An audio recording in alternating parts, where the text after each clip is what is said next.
Hoje nós vamos apresentar o primeiro Bastidores Literários, né, que é o Café e Lendas, os dois lados do mercado editorial. Para quem não conhece, na verdade, nós fazemos respondemos perguntas e damos dicas para os escritores. O Bastidores, na verdade, surgiu como textos, e a gente está trazendo alguns deles para vídeo, que é para falar exatamente sobre o quê? Sobre como funciona o mercado, né? Então são bastidores do mercado literário, né? E como nós fizemos a resenha do Café e Lendas e comentamos, até porque a gente precisava saber o que vem a ser Cozy Fantasy antes de falar a respeito, né, nós resolvemos ler, né, os agradecimentos e a entrevista. Em cima dos agradecimentos e a entrevista, nós achamos interessante o que ele coloca e resolvemos comentar um pouco sobre isso e como isso influencia e tem influência no mercado internacional e no nacional. Então, o autor começa comentando que o livro foi autopublicado, então já é interessante. E o livro foi publicado no Amazon KDP, no início de 2022, físico e e-book. Então, porque é aquela coisa que a Amazon lá fora tem, eles não lançam só e-book, como aqui, você pode lançar seu livro físico também, né? E na verdade o livro foi escrito em novembro, né, do ano anterior, de 2021, no NaNoWriMo, né? E até achei interessante citar o NaNoWriMo, que assim, eu conhecia, mas achei que nem existia mais. Se alguém perguntasse para mim, falasse, e o NaNoWriMo? Eu falei, cara, existe isso aí, né? Mas, de qualquer maneira, ele foi publicado no NaNoWriMo, né? Ele foi escrito no NaNoWriMo e publicado no KDP, né?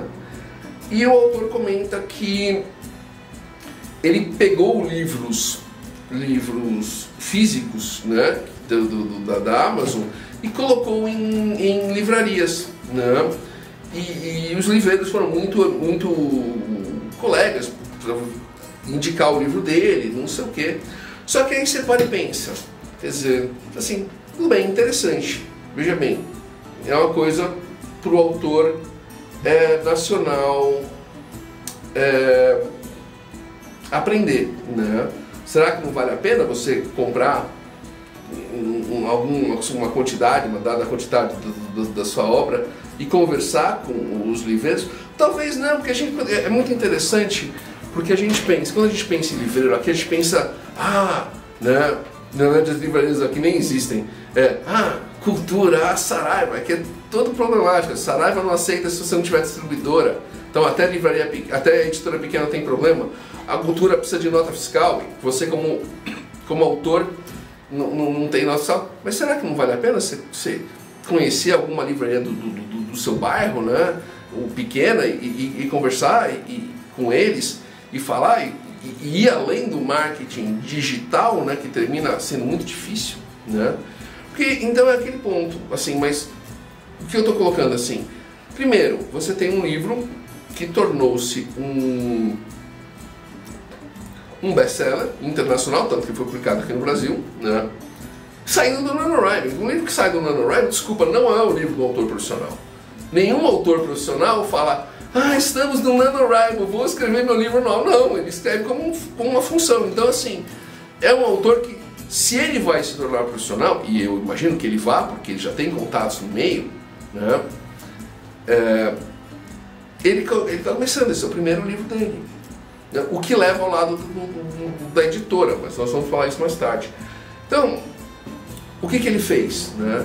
Ele pegou o livro, escreveu, fez toda a parte de cuidar do livro, né? Leitura crítica, ele diz que escreveu com a ajuda de uma amiga, então ela deve ter ajudado na leitura crítica, revisão, diagramação, capa, marketing nas redes sociais, colocou nas editoras, né? Conversou com a editora que ele trabalha, que ele fazia audiolivro na editora, e aí o livro vendeu, eles compraram a ideia do livro, que, apesar dele já ter publicado o livro originalmente em independente, né?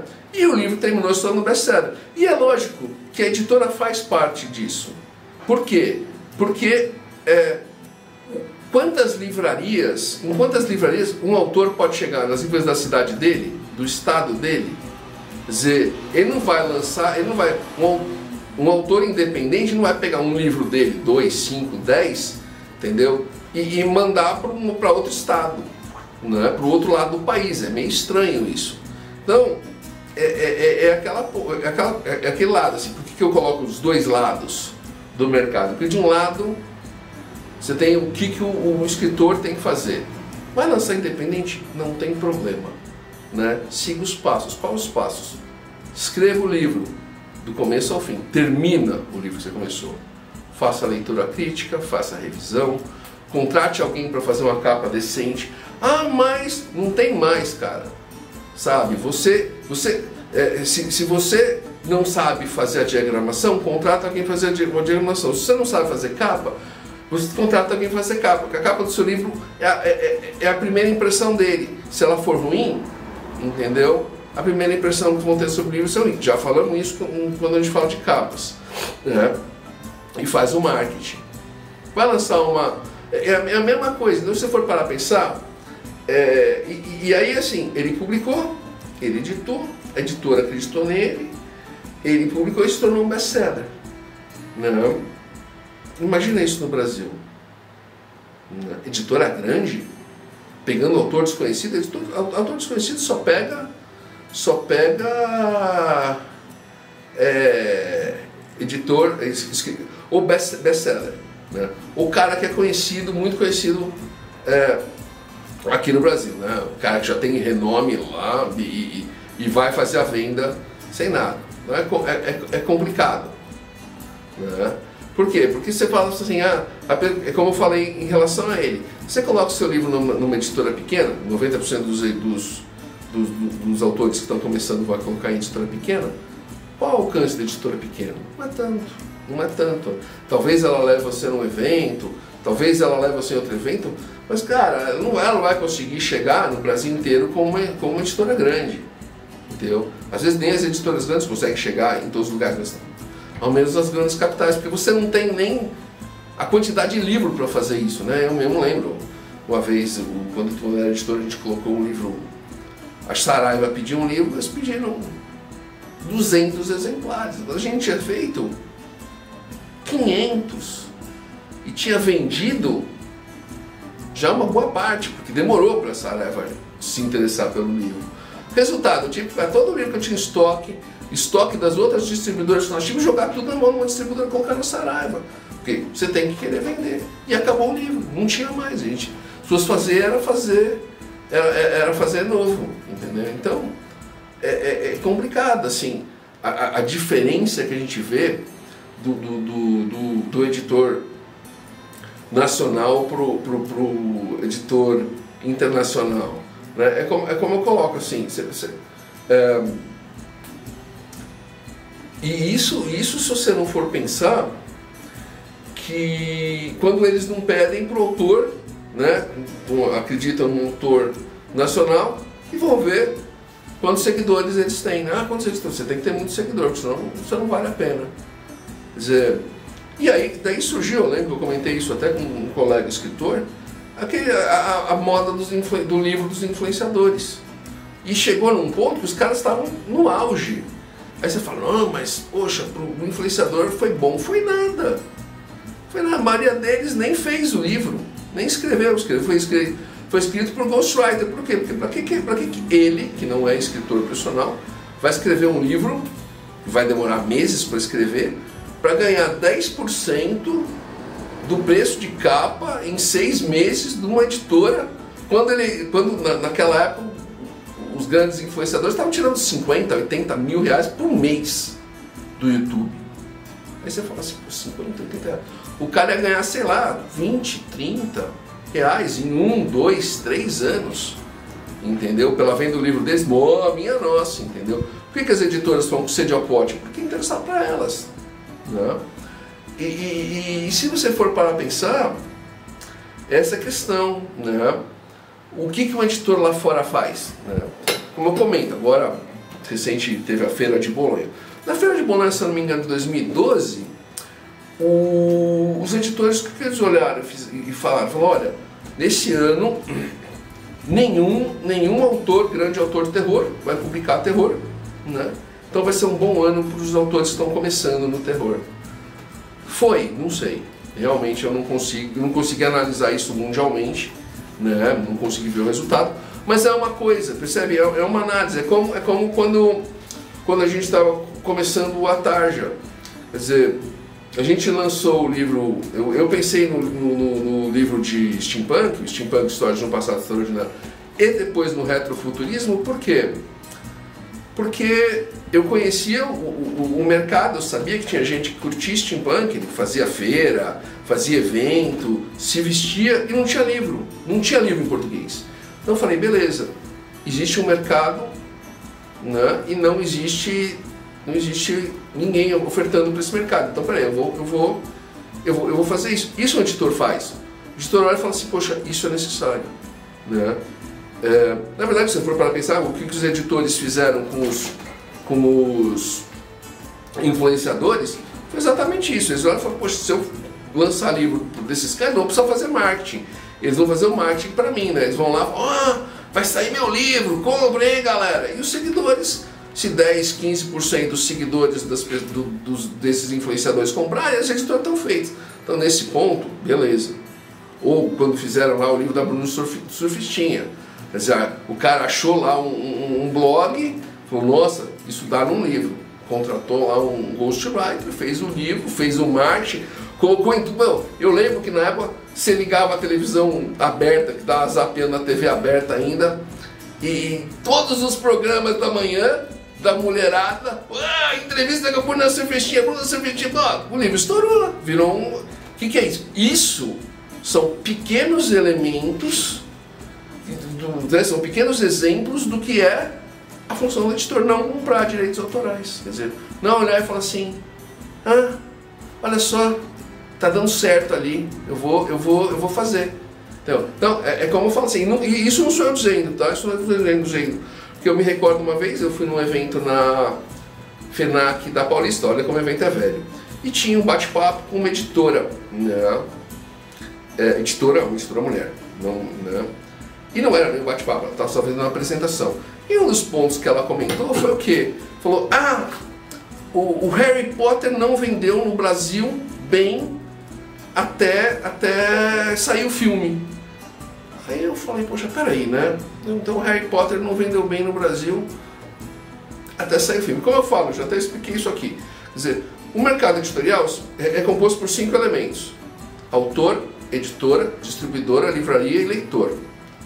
Se o livro é um best-seller internacional, o autor fez o trabalho dele. Se o livro está em todas as livrarias, a distribuidora fez o trabalho dela e a livraria fez o trabalho dela. Se o autor, se o leitor não sabe, não compra porque não sabe, e aqui vamos, tá? Eu vou contra toda essa onda woke de Hollywood. Se a coisa não vende, nunca é culpa do público, nunca é culpa do público. Você fez o que o público não queria, ou o público não sabe o que está acontecendo. O que foi que aconteceu? O público não sabia de Harry Potter. Então, de quem é a culpa? Sobre a editora não fez o marketing. Isso tanto é verdade que aconteceu o quê? Foram lá, Hollywood foi lá, fez um marketing de 125 milhões, que chamou o primeiro filme do Harry Potter, 125 milhões de dólares, o livro estourou aqui no Brasil. Aí você fala assim, peraí, é verdade, né? É verdade. Então, quer dizer, e nós temos e o pior ainda, né? E o pior, porque nós temos o pensamento vira-lata. Qual é o pensamento vira-lata? O pensamento vira-lata é assim, o leitor olha e fala assim, autor brasileiro não presta. Pronto, ferrou, né? Preconceito. Quer dizer, tem muito autor brasileiro que presta. Eu mesmo já li diversos, até desconhecidos. É fácil você falar, mas Jô Soares, mas não, desconhecidos. Livros excelentes que dá de ideia de muito livro importado que eu li, entendeu? E editoras que não fazem, que quando publicam um autor nacional, entendeu? Fala assim, eu estou fazendo um favor, entendeu? e aí não faz o marketing, aí o livro não vende, aí tá vendo? O autor brasileiro não vende. Pô, peraí, né? Não é assim, você precisa fazer o marketing, chamar atenção. Bom, eu mesmo comento, o próprio caminho do Vianco, o Vianco contou isso já. Falou o quê? Ele lançou o primeiro livro dele, por conta própria, né? Foi autopublicação. Ele chegou nas livrarias, né? Tinha perdido emprego. Ele chegou nas livrarias e falou: oh, coloca meu livro, coloca ele num lugar que ele apareça. Tal. Fez esse trabalho, porque ele percebe que ele fez o mesmo trabalho do autor do Café e Lendas. E foi um monte de programa de televisão, a mesma coisa que aconteceu no Bruno Surfistinha. Ele falou: oh, eu sou autor, não sei o quê, pô, dá pra aparecer? E ele mesmo fala, ele já falou em entrevista, falou: cara, cada programa de televisão que aparecia era 100 livros que eu vendia. Aí uma editora se interessou. Aquela coisa: ah, mas eu vou fazer isso hoje. Olha, cuidado, isso é uma representação de um momento. Então não quer dizer que dê certo, mas mostra como o autor deve fazer. Assim como mostra como uma editora deve agir. Quer dizer, o editor precisa olhar o mercado, fazer como os editores lá fora fizeram na Feira de Bolonha, ver como funciona, né, ver o que está faltando, ler o original, falar: poxa, ele não é bom, isso já tem potencial, fazer um marketing, né? E é aquela coisa assim, eu até termino aqui deixando uma dúvida. Até se vocês quiserem comentar aqui embaixo nos comentários, né, deixa o seu raciocínio aí. Se a J.K. Rowling fosse brasileira e Harry Potter tivesse sido lançado aqui no Brasil em português primeiro, será que ele teria o mesmo sucesso que teve sendo lançado na Inglaterra e depois nos Estados Unidos? Quer dizer, qual a sua opinião? A minha é absolutamente não. Entendeu? Definitivamente não ia ser o mesmo sucesso que foi. Não ia. Isso diz muito sobre o nosso mercado, infelizmente.